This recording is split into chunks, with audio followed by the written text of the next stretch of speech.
तर नाशिकमध्ये सुद्धा या संदर्भातल्या महत्त्वाच्या घडामोडी घडतात आणि त्या संदर्भात अधिक माहितीसाठी आपण जाणार आहोत थेट नाशिकला। आमचे प्रतिनिधी योगेश खरे आपल्या सोबत आहेत।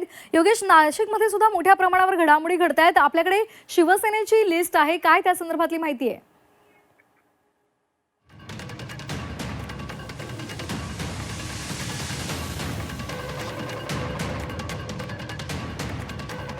आज उमेदवारी अर्जासाठी धावपळ होणार आहे, कारण आज उमेदवारी अर्ज भरण्याचा शेवटचा दिवस आहे।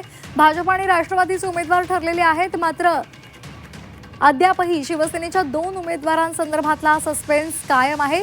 शिवसेनेकडे 4 जागा आहेत, मात्र त्यातल्या 2 जागांचे ठरलेलं आहे।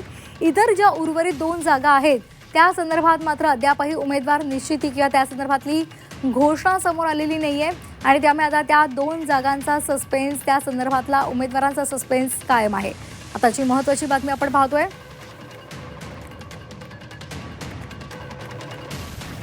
आपण पाहतोय रवींद्र फाटक आणि नरेंद्र दराडे, ठाण्यामधून रवींद्र फाटक आणि नाशिकमधून नरेंद्र दराडे हे उमेदवार सध्या निश्चित झालेले आहेत।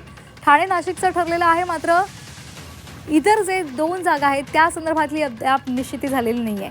अधिक माहितीसाठी जाणार आहोत आमचे प्रतिनिधी योगेश खरे यांच्याकडे।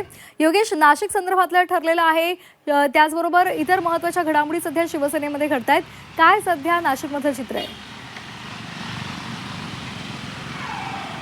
आपण जर बघितलं तर संपूर्ण राज्यामध्ये शिंदे सेनेला या 4 जागा सुटलेल्या आहेत, ज्यामध्ये एक नाशिक आहे, ठाणे आहे आणि यवतमाळ सोलापूर आहे। या सर्व ठिकाणी जर आपण बघितलं तर अजूनपर्यंत शिंदे सेनेचे फक्त 2 जागांवरचे उमेदवार फायनल झाले आहेत, ज्यामध्ये ठाण्याची उमेदवारी ही रवींद्र फाटक यांना देण्यात आलेली आहे, तर नाशिकची उमेदवारी ही नरेंद्र दराडे यांना देण्यात आली आहे। आपण जर बघितलं तर जळगावमध्ये गुलाबराव पाटील, किशोर पाटील हे आपल्या मुलासाठी इच्छुक होते, नाशिकमध्ये सुहास कांदे हे आपल्या पत्नीसाठी इच्छुक होते। अनेक ठिकाणी जे इच्छुकांची संख्या जी होती ती मोठ्या प्रमाणात आपल्याला शिंदे सेनेत पाहायला मिळते आणि त्यातल्या त्यात ज्या जागा कमी सुटल्या आहेत 4 जागा, त्यामध्ये आता या इतर 2 जागांवर कुणाला द्यायचं याचा प्रश्न अजूनही कायम आहे।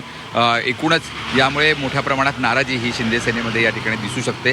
आत्ता जर आपण बघितलं तर भाजप आणि सेनेमध्ये आधीच मोठ्या प्रमाणात चुरस या जागांवर आपल्याला पाहायला मिळते।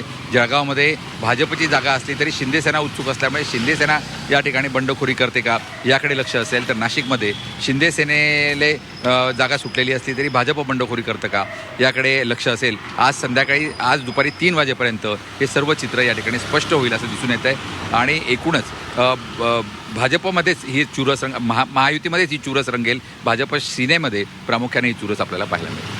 धन्यवाद योगेशजी, आपण दिलेल्या आहे सविस्तर माहितीसाठी।